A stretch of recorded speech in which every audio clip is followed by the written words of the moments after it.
আজকে আমরা class 11-এর viscosity বা সান্দ্রতা নিয়ে আলোচনা করব। তো প্রথমে আমরা জানবো যে সান্দ্রতা বা ভিসকোসিটি বলতে আমরা কি বুঝি। আমরা যদি একটা উদাহরণ দেই, যে যদি আমরা একটা মেঝের উপর এক গ্লাস জলকে গড়িয়ে দিই এবং এক গ্লাস মধুকে আমরা গড়িয়ে দিই, তাহলে দেখা যাবে যে জল যতটা দূরত্বে যাবে মধু ততটা দূরত্ব যাবে না। জলটা বেশি দূরত্ব যাবে, কিন্তু মধু হচ্ছে কি কম দূরত্ব যাবে।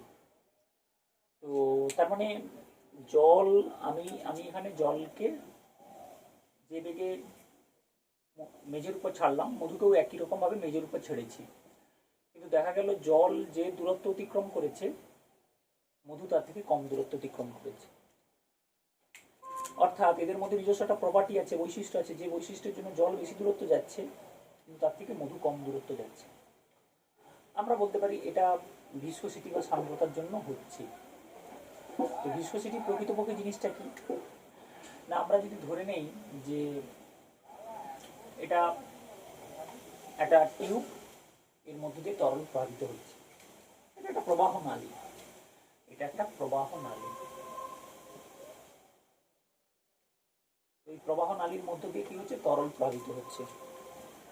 এই যে তরলটা প্রবাহিত হচ্ছে, সেই তরলটাকে আমরা বিভিন্ন স্তরে প্রবাহিত হচ্ছে বলে ধরে নিচ্ছি।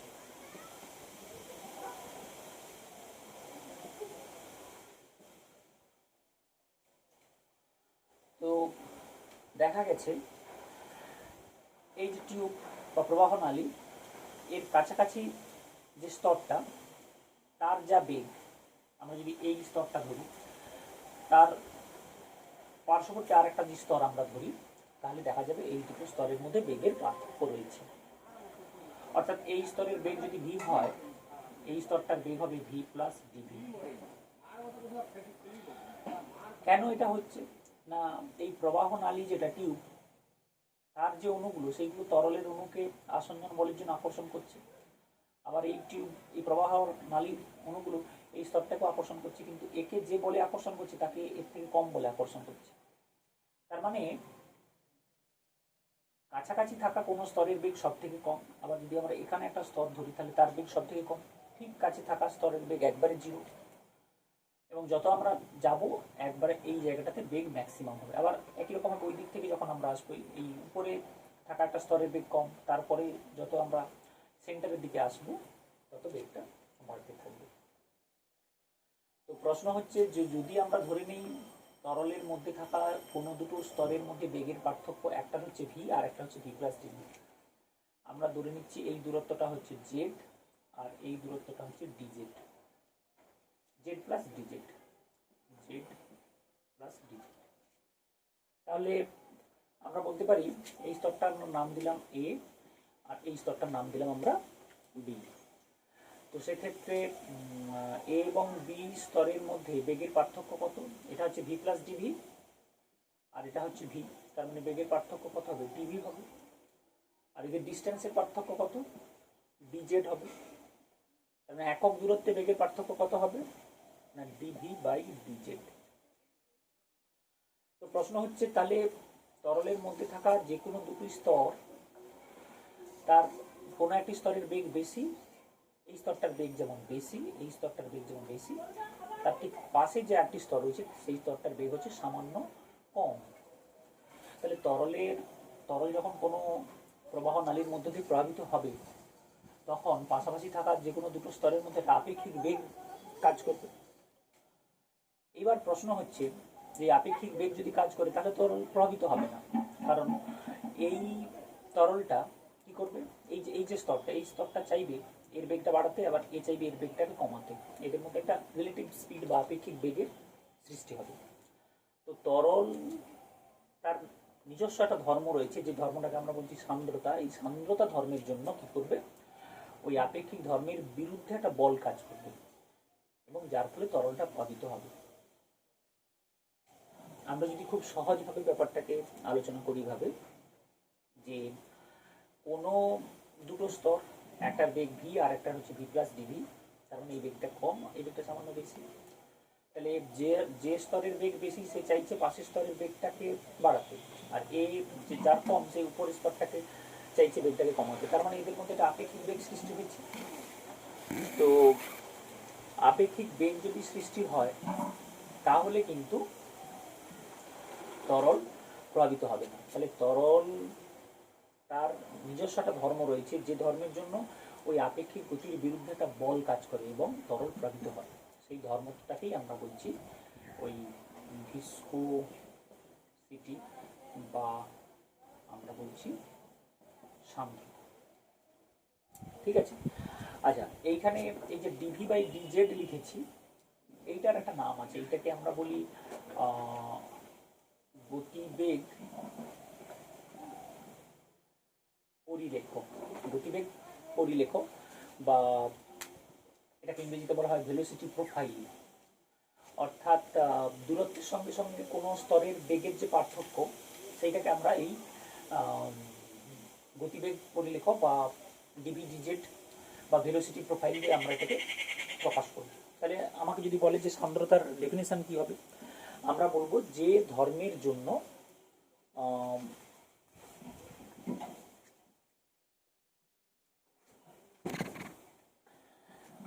যে ধর্মের জন্য তরল আর বিভিন্ন স্তরের মধ্যে যে আপেক্ষিক বেগ কাজ করে, সে আপেক্ষিক গতির বিরুদ্ধে একটা বল কাজ করে, সেই বলটাকেই আমরা বলছি সান্দ্রতা বল।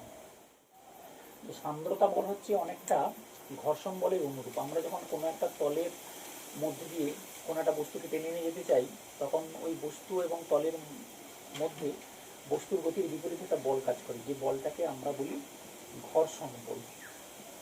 আর এখানে দুটো তরল স্তরের মধ্যে একটা ঘর্ষণ বল কাজ করছে, তো এটাকে আমরা বলি অভ্যন্তরীণ ঘর্ষণ বল।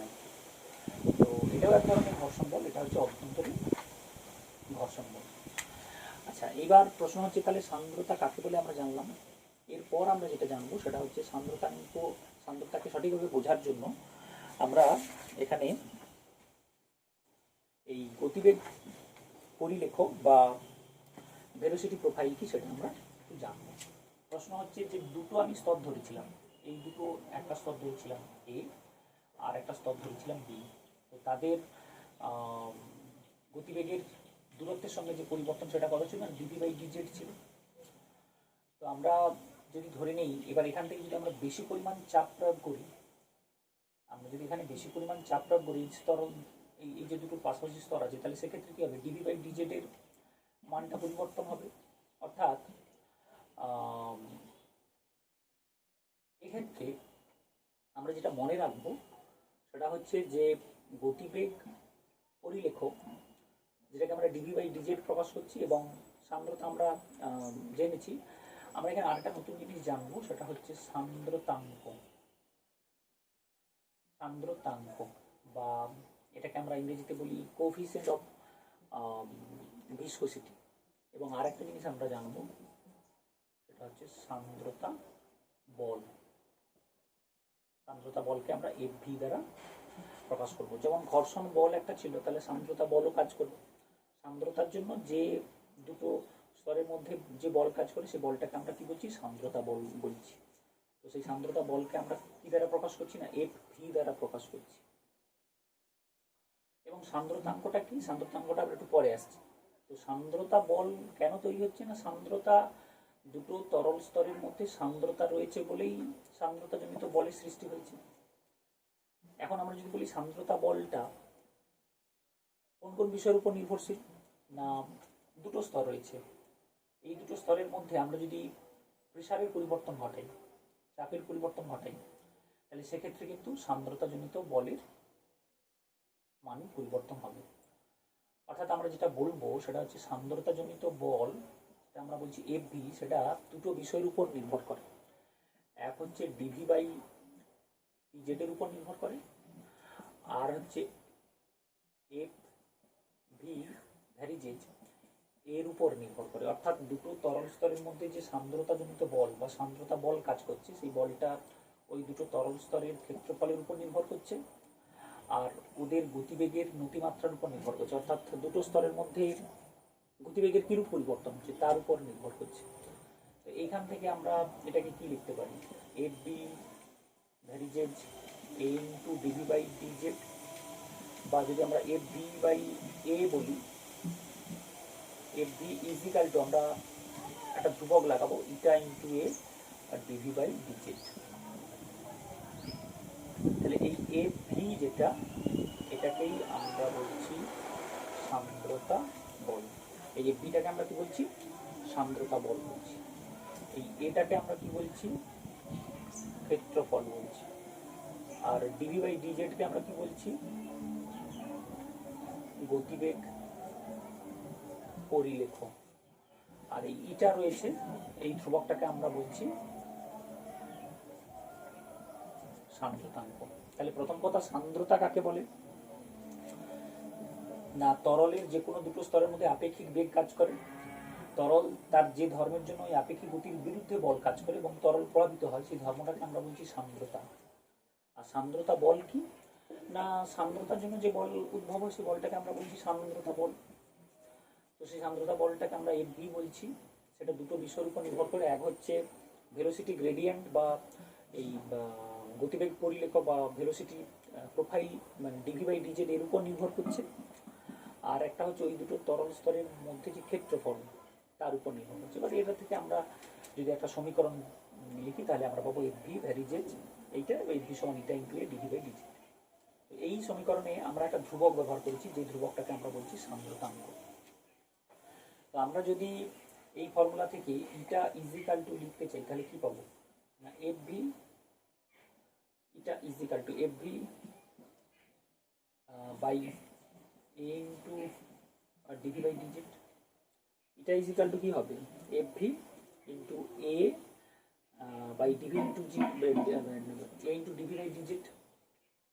তো এই ফর্মুলাতে যদি আমরা ডিভি বাই ডিজেডকে একক করে দিই, ডিভি বাই ডিজেডকে আমরা একক করে দিই, আর এটাকেও আমরা যদি একক করে দিই, আমরা বলবো যে তরলের যে কোনো পাশাপাশি থাকা দুটো স্তরের মধ্যে যদি একক ক্ষেত্রফল হয়, এই যে স্তরটা ছিল আর এই যে স্তর, পাশাপাশি থাকা যে কোনো দুটো স্তরের ক্ষেত্রফল কত আমরা ধরেছি, একক ধরেছি। তাহলে ওই দুটো তরল স্তরের মধ্যে যদি একক গতিবেগের নতিমাত্রা আমরা বজায় রাখতে চাই, অর্থাৎ দুটো স্তরের মধ্যে গতিবেগের যে নতিমাত্রা বা পরিলেখ সেটা কত না একক হবে, তাহলে যে পরিমাণ বল কাজ করতে হবে আমাকে, সেই বলটাই হচ্ছে সান্দ্রতাঙ্ক। সেই বলটাকে আমরা কি বলছি, সান্দ্রতাঙ্ক। তার মানে আমরা বলবো পাশাপাশি থাকা যে কোনো দুটো তরল স্তরের ক্ষেত্রফল এক হতে হবে এবং ওদের মধ্যে একক গতিবেগের নতিমাত্রা বজায় রাখতে হবে। তাহলে সেক্ষেত্রে এ ইজিক্যাল টু 1 হবে, দুটো তরল স্তরের ক্ষেত্রফলটা 1 হবে, মধ্যে যে ক্ষেত্রফলটা, আর ডিভি বাই ডিজেডটা 1 হতে হবে।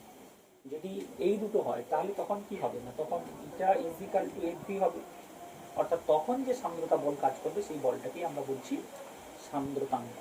তখন সেই বলটাকে আমরা কি বলছি, সান্দ্রতাঙ্ক। তাহলে এখানে কতগুলো বিষয় আমাদের মনে রাখতে হবে। প্রথম কথা হচ্ছে সান্দ্রতা কাকে বলে, যেটা ইংরেজিতে আমরা বলছি ভিসকোসিটি। আচ্ছা, আর একটা হচ্ছে সান্দ্রতাঙ্ক, এটাকে আমরা বলছি কোএফিসিয়েন্ট অফ ভিসকোসিটি। আর সান্দ্রতা বল সেটা হচ্ছে ভিসকাস ফোর্স বলি আমরা এটাকে আমরা কি বলি, ভিসকাস ফোর্স। তাহলে আমরা যদি একবার এটাকে একটু সিনোপসিস করে নিই, তাহলে প্রথম যে কথাটা আমরা মনে রাখবো যে তরল যখন কোনো প্রবাহ নালীর মধ্য দিয়ে প্রবাহিত হয় তখন তার যে কোনো দুটো স্তরের মধ্যে বেগের পার্থক্য থাকে। একবারে প্রবাহ নালীর কাছাকাছি থাকা যে কোনো একটা স্তর তার বেগ সব থেকে কম, তারপরে যে বেগ দেবে বাড়বে, আস্তে আস্তে করে একবার মাঝখানের স্তরটার বেগ সব থেকে বেশি হয়। তাহলে যে কোনো পাশাপাশি থাকা দুটো স্তরের মধ্যে বেগের যে পার্থক্য, সেই বেগের পার্থক্যটাকে আমরা কত ধরেছিলাম, ডিভি ধরেছিলাম। তাদের মধ্যে দূরত্ব কত ধরেছিলাম, ডিজেড ধরেছিলাম। তাহলে একক দূরত্বে বেগের পরিবর্তন কত, ডিভি বাই ডিজেড, যেটাকে আমরা বলছিলাম গতিবেগ পরিলেখ বলেছিলাম। এবার আমরা বলেছিলাম যে দুটো স্তরের মধ্যে যে বেগের পার্থক্য রয়েছে, অর্থাৎ এদের মধ্যে একটা আপেক্ষিক বেগ কাজ করছে, এ চাইছে এর বেগকে বাড়াতে আর এ চাইছে এর বেগকে কমাতে। তার মানে আপেক্ষিক বেগ কাজ করলে কি হবে, এদের মধ্যে যে প্রবাহ তরল যে প্রবাহিত হচ্ছে সেই ধর্মটি নষ্ট হয়ে যাবে। তাহলে তরল যে ধর্মের জন্য ওই আপেক্ষিক গতির বিরুদ্ধে বল প্রয়োগ করছে সেই বলটাকে আমরা বলছি সান্দ্রতা বা ভিসকোসিটি। আর সান্দ্রতা বল কি না, ভিসকোসিটির জন্য যে বল কাজ করছে সেটাকে আমরা সান্দ্রতা বল বা এফভি বলছি। এফভি কার উপর নির্ভর করছে? ডি বাই ডিজেড এর উপর নির্ভর করছে, ক্ষেত্রফলের উপর নির্ভর করছে। সেখান থেকে আমরা এই ফর্মুলাটা পেয়েছি। আবার এখান থেকে আমরা এইটা পেয়েছি, এটা সমান এইটা। এবার ডিভি বাই ডিজেডকে একক করে দিয়েছি, এটাকে একক করে দিয়েছি, করলে আমরা এখান থেকে যেটা ফর্মুলা পেয়েছি এটা ইজিক্যাল টু এফভি পেয়েছি।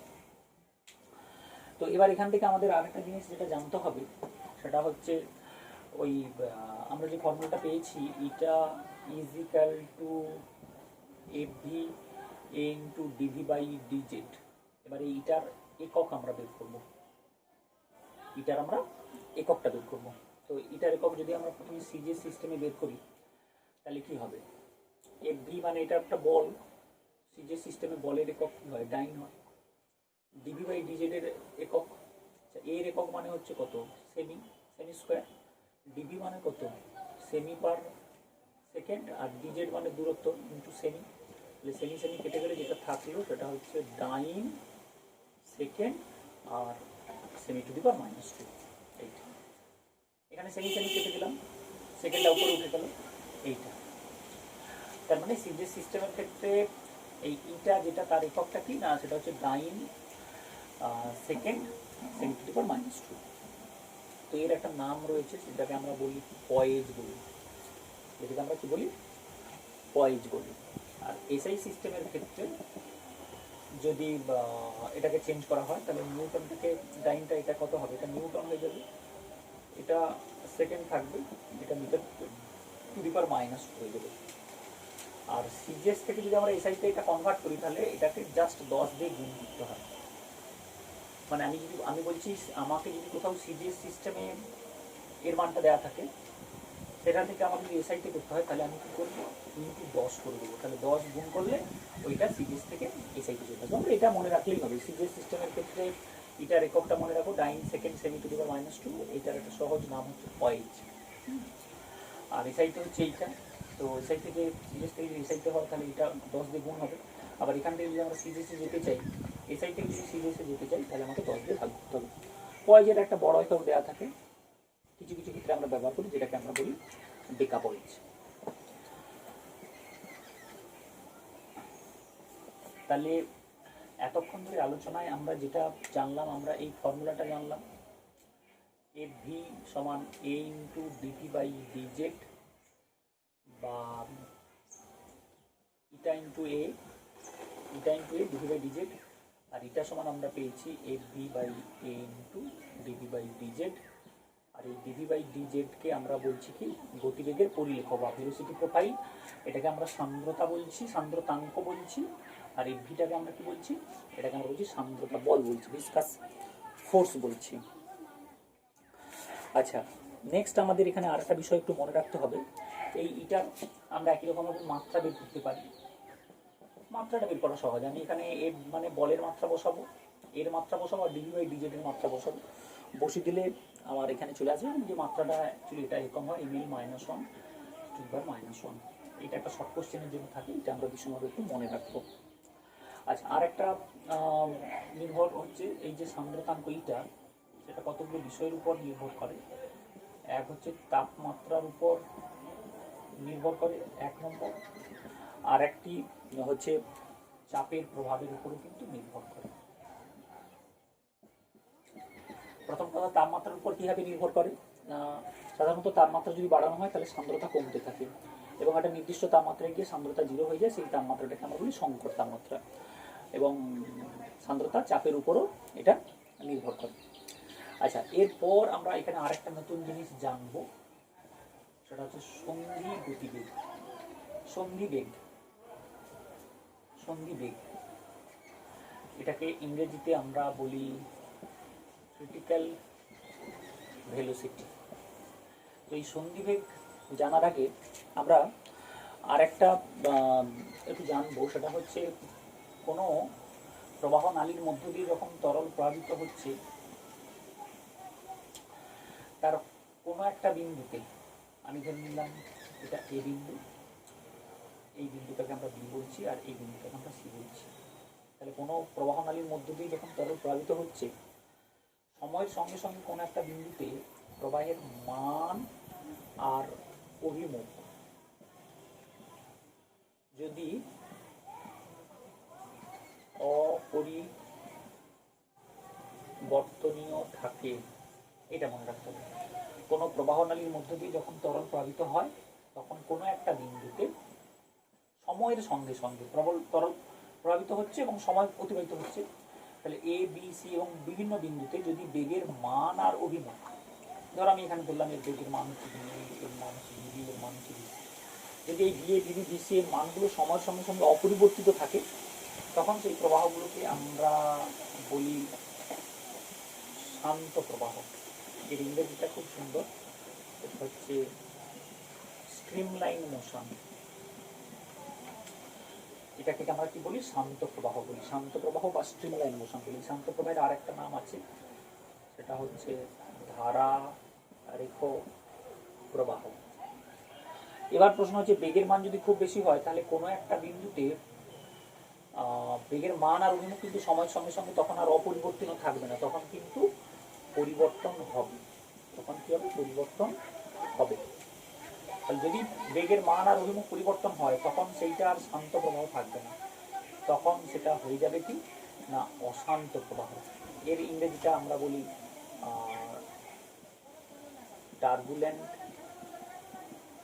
মোশন, বা এটাকে আমরা আর একটা নাম বলতে পারি, সেটা হচ্ছে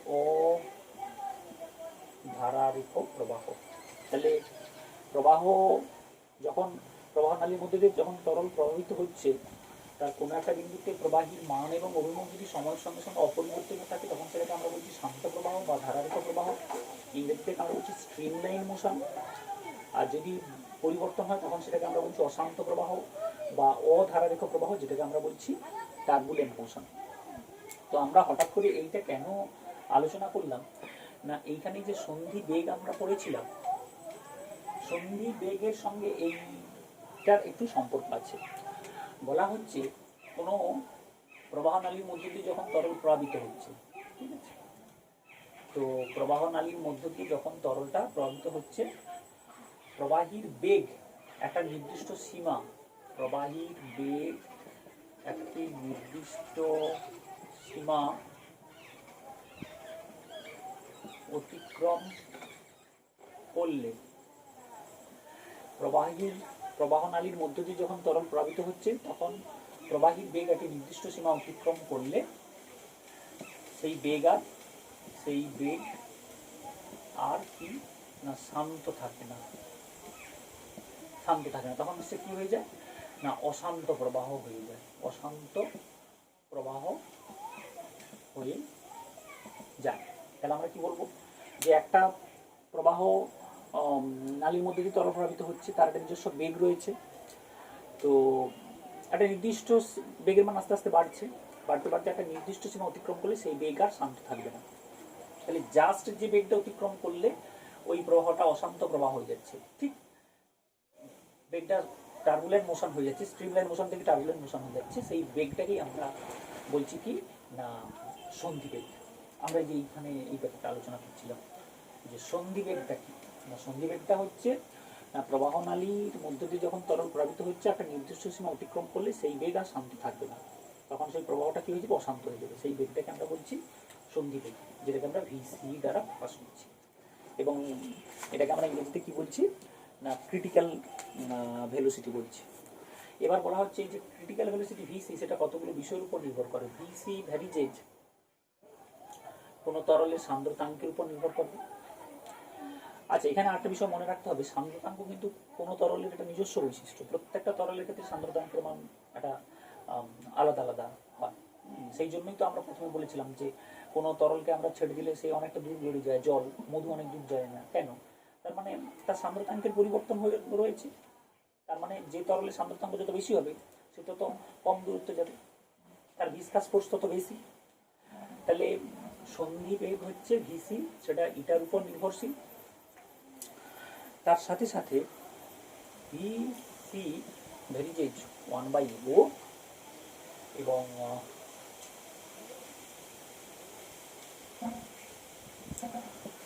ভিসি 1/L। যেখানে এই রোটা কি না, এই যে তরলটা প্রবাহিত হচ্ছে তার ঘনত্ব হচ্ছে রো, আর এই প্রবাহ নালীর দৈর্ঘ্যটা হচ্ছে এল।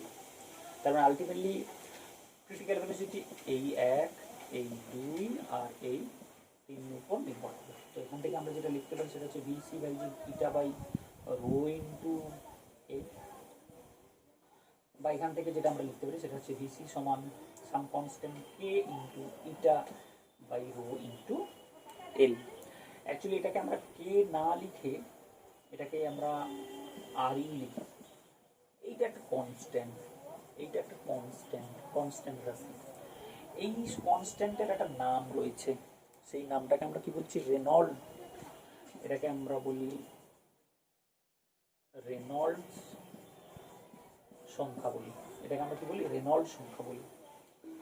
তো এই রেনল্ড সংখ্যা বিসি সমান তাহলে কত না আর ই ইটা বাই রো এল। এখান থেকে ওই আর ই সমান কি হবে, BC rho into L by eta. এবার এই আর ইর একটা নিজস্ব মান রয়েছে, ক্যালকুলেশন করে দেখা গেছে আর ইর মান যদি 2300 এর থেকে বেশি হয় তাহলে সেই প্রবাহ অবশ্যই অশান্ত প্রবাহ হবে। আর এর মান যদি 2300 থেকে বেশি হয় তাহলে সেই প্রবাহটা অবশ্যই অশান্ত প্রবাহ হবে। আর আর এর মান যদি 2300 থেকে কম হয়, আর এর মান 2300 থেকে বেশি, তখন হচ্ছে কি অশান্ত প্রবাহ। আর যদি 2300 থেকে কম হয় তখন সেটা হচ্ছে শান্ত প্রবাহ। অর্থাৎ আমরা বলবো যে রেনল্ড সংখ্যা, এইটা দিয়ে আমরা সহজেই বলতে পারি একটা তরল শান্ত প্রবাহ হবে না অশান্ত প্রবাহ হবে। কোনো তরলের রেনল্ড সংখ্যার মান যদি 2300 থেকে কম, যদি বলে একটা প্রবাহ হচ্ছে, এর ক্ষেত্রে এর রেনল্ড সংখ্যার মান হচ্ছে 2200, তার মানে এটা অবশ্যই শান্ত প্রবাহ। যদি পরিবর্তন হয় 2300 হয়, 2400 হয়, 2500 হয়, তখন সেটা আমরা কি বলবো, তখন যেটা হচ্ছে অশান্ত প্রবাহ হবে। আচ্ছা, এরপর আমরা যেটা এখানে একটু জানার চেষ্টা করব সেটা হচ্ছে যে আমরা তো বলছি সান্দ্রতা হচ্ছে একটা অভ্যন্তরীণ ঘর্ষণ বল, দুটো তরল স্তরের মধ্যে এক্ষেত্রে যে ঘর্ষণ বল কাজ করে, আর এক্ষেত্রে দুটো তরল স্তরের মধ্যে একটা ঘর্ষণ বল কাজ করছে। কারণ সান্দ্রতাকে আমরা এক ধরনের ফ্রিকশন ফোর্স বলতে পারি, এটাকে আমরা অভ্যন্তরীণ ঘর্ষণ বল বলে থাকি, এটা আমরা বলেছি। এটা আমরা এখন জানতে চাইছি না, আমরা এখন যেটা জানতে চাইছি সেটা হচ্ছে যে একটা প্রবাহ আছে, বা এখানে একটা নদী আছে, আমি এটাকে একটা নদী ধরে নিচ্ছি। তো নদীর এটা হচ্ছে গ্রাউন্ড লেভেল, নদীর এটা গ্রাউন্ড লেভেল। তাহলে নদীর এই কাছাকাছি থাকা কোনো একটা স্তরের বেগ সব থেকে কম হবে। এখান থেকে যত এদিকে যাবো তত বেগ আস্তে আস্তে করে কী হবে, বাড়তে থাকবে। এটা হচ্ছে নদীর একবারে উপরের স্তর, এখানে বেগটা সব থেকে কী হবে, ম্যাক্সিমাম হবে। এইটা বেগটা সব থেকে ম্যাক্সিমাম হবে। তাহলে আমরা যদি ধরে নেই যে এটা একটা নদী, না নদীর সব থেকে নিচে থাকা কোনো একটা স্তরের বেগ সব থেকে কম, তারপরে আমরা যত উপরের দিকে যাচ্ছি বেগটা আস্তে আস্তে করে কী হচ্ছে, বাড়তে থাকছে। এবার প্রশ্ন হচ্ছে, যদি এই নদীর ওপরে একটা একটা নৌকা যায়, একটা নৌকা বা বোট একটা ওই নদীর জলের মধ্যে দিয়ে গতিশীল, তাহলে সেক্ষেত্রে এই যে নৌকা বা বোটের যে তলদেশ আর জল, ওদের মধ্যে একটা সান্দ্রতাজনিত বল কাজ করবে, এবং এটা হচ্ছে একটা সলিড সারফেস। নৌকার তলদেশটা কি সলিড, আর এখানে কি আছে, লিকুইড। তার মানে এক্ষেত্রে সলিড আর লিকুইডের মধ্যে একটা বল কাজ করছে। আমরা এতক্ষণ ধরে যেটা বলছিলাম সেটা কি না, দুটো তরল স্তরের মধ্যে ওই এফ বিটা বলেছিলাম। এখন আমরা বলছি যে একটা নৌকা বা একটা বোট জলের মধ্যে দিয়ে যাচ্ছে, তাহলে সেক্ষেত্রে নৌকার তলদেশটা কি সলিড কঠিন সারফেস, আর জলদেশের উপরে একটা লিকুইড সারফেস। তাহলে একটা সলিড আর লিকুইডের মধ্যেও কিন্তু একটা ঘর্ষণ বল কাজ করবে। লিকুইড যেদিকে গতিশীল হবে তার বিপরীতে একটা বল কাজ করবে, যে বলটা ওই সান্দ্রজনিত বলের সঙ্গে সমান হবে, এবং সেই মানটা কত হবে না, এফ বি সমান আমরা লিখবো ইটা এ ইন্টু টিভি বাই ডিএক্স। কিন্তু প্রশ্ন হচ্ছে, যদি একটা সাবমেরিন এই নদীর মধ্যে দিয়ে গতিশীল, বা একটা কোনো একজন ব্যক্তি যদি সমুদ্রের মধ্যে সাঁতার কাটে, বা পুকুরের মধ্যে সাঁতার কাটে, অর্থাৎ সে সম্পূর্ণভাবে নিমজ্জিত, তাহলে সেক্ষেত্রে কিন্তু এইটা কাজ করবে না। এইটা আমাদের মনে রাখতে হবে যে কোনো বস্তু যদি সম্পূর্ণভাবে তরলের মধ্যে ডুবে তার মধ্যে গতিশীল হয়, তাহলে তখন ওই ধরো এখানে একটা ব্যক্তি আছে, একজন ব্যক্তি সাঁতার কেটে যাচ্ছে, আমরা এখানে ধরে নিচ্ছি, আমরা যদি এটাকে একটু সহজ করে বলি যে এই আমার তরল স্তর আছে, তো এইখানে একজন ব্যক্তি সাঁতার কেটে যাচ্ছে, এইখানে একজন ব্যক্তি সাঁতার কেটে যাচ্ছে, তাহলে সেও তাহলে ওই যে লোকটা সাঁতার কেটে যাচ্ছে তার সঙ্গে তার পাশে যে তরল স্তরটা আছে, তাদের মধ্যে একটা সান্দ্রতাজনিত বল কাজ করবে। সেই সান্দ্রতাজনিত বলের মানটা এফ ডি সমান ইটা এ ডিভি বাই ডিএক্স হবে না। যদি এই লোকটা উপর দিকে সাঁতার কেটে যেত তাহলে সেক্ষেত্রে এই বলটা কাজ করত, কিন্তু যদি ওর ভিতর দিয়ে সাঁতার কেটে যায় একটা সাবমেরিনের ক্ষেত্রে, তখন কিন্তু এই বলটা কাজ করবে না। তখন যে বলটা কাজ করবে তখন সেই বলটা হচ্ছে 6 π η/r। এইটাকে আমরা কি বলি? এটাকে আমরা বলি স্টোকস সূত্র। নেক্সট দিন আমরা ঠিক এই জায়গাটা থেকে আলোচনা করবো।